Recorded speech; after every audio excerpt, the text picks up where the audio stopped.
असाच हा दिंडोरी मार्गात आपल्या मार्गक्रमण करणारे आपल्या परम पूज्य गुरुमाऊली आहेत.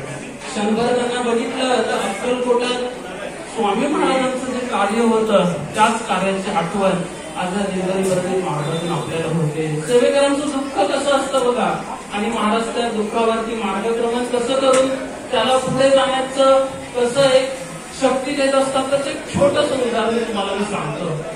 एका सेवेकराला खूप अडचणीत असताना महाराजांचा ज्या वेळेला धावा दिला, नेहमीच्या दैतापासून ज्या वेळेला स्वामींना हात मारले त्यावेळेला